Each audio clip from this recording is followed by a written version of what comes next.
Taste the Daily.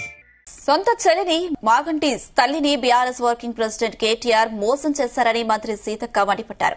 KTR తీరును తెలంగాణ మహిళలు గమనించాలన్నారు. నిన్నటి వరకు విషాదంలో ఉన్న హరీష్ రావు ఇవాళ హడావిడిగా బయటకు వచ్చి ఎందుకు ప్రచారం చేస్తున్నారన్నారు. ఓటమి తప్పదని హరీష్ రావు వాస్తవాలను మాట్లాడుతున్నారని మండిపడ్డారు. కేటీఆర్ ఫ్రస్ట్రేషన్లో తప్పుడు మాటలు మాట్లాడుతున్నారని సీతక్క విమర్శించారు. జూబ్లీహిల్స్ ఎన్నికల ప్రచారంలో భాగంగా ఈరోజు టీఆర్ఎస్ నాయకుల వ్యవహారాలు చూస్తే వాళ్ళలో ఎంత భయం ఉందనేది స్పష్టమవుతుంది.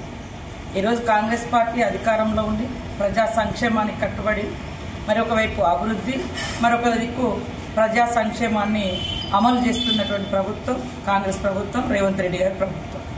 ఇవాళ కేటీఆర్ గారు, హరీష్ రావు గారు ఇష్టం ఉన్నట్టుగా నోటికొచ్చింది అబద్దాలు, అవాస్తవాలు, ఆక్రోశాలు, ఆడబిడ్డల మీద తప్పుడు మాటలు, ఇదే వ్యవస్థ వాళ్ళు కొనసాగిస్తున్నటువంటి విధానం, ప్రచారం.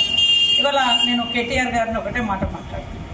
అయ్యా, నీకు ఆడబిడ్డల్ని ఇబ్బంది పెట్టడంలో ఈ రాష్ట్రంలో ఈ దేశంలో నెంబర్ 1 నువ్వే అనుకుంటా. ఎందుకంటే సొంత చెల్లిని సహించలేకపోయినా మాగంటి గారి తల్లిని కూడా ఇబ్బంది పెట్టినమని 90 ఏళ్ల వయసున్నటువంటి ఒక తల్లి వచ్చి ఆమె ఆవేదన వ్యక్తం చేస్తుందంటే నువ్వు ఎలాంటి ఘనాపాటివో, ఎంత మోసకారివో, ఎంత మరి దుర్మార్గునివో నీ చెల్లి మాటలలో, మాగంటి గారి తల్లి మాటలలోనే బయటికి రావడం జరిగింది.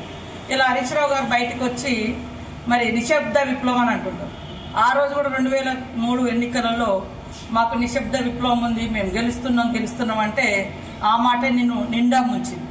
ఈ రోజు నిశ్శబ్ద విప్లవం ఉంది, 1 సైడ్ మీకు ఎన్నికలు జరుగుతున్నాయి, 1 సైడ్ మేము గెలవబోతున్నామని బింకాలు మాట్లాడుతున్నాం కదా. మీ ఇంట్లో ఒక విషాద సంఘటన జరిగింది, మీ తండ్రి చనిపోయిండు, నిన్ననే దినమైంది. ఈ రోజే వచ్చి అంత హడావుడిగా బయటకు వచ్చినామంటేనే మీ పార్టీలో మీలో ఎంత భయం ఉంది, ఓడిపోతున్నామనేటువంటి భయంతో నువ్వు వచ్చి అవాస్తవాలను మాట్లాడుతున్నావు. అందుకనే ఇవాళ భయము అనేది మీకు పట్టుకున్నది, ఓటమి భయం మీకు పట్టుకున్నది, ప్రజల్ని బ్లాక్ మెయిల్ చేయడం మీకు పట్టుకున్నది. వికాసం కాదు, విధ్వంసం చేసిరు. హైదరాబాద్ను, తెలంగాణ ప్రజల యొక్క జీవితాలను విధ్వంసం చేసిరు మీరు.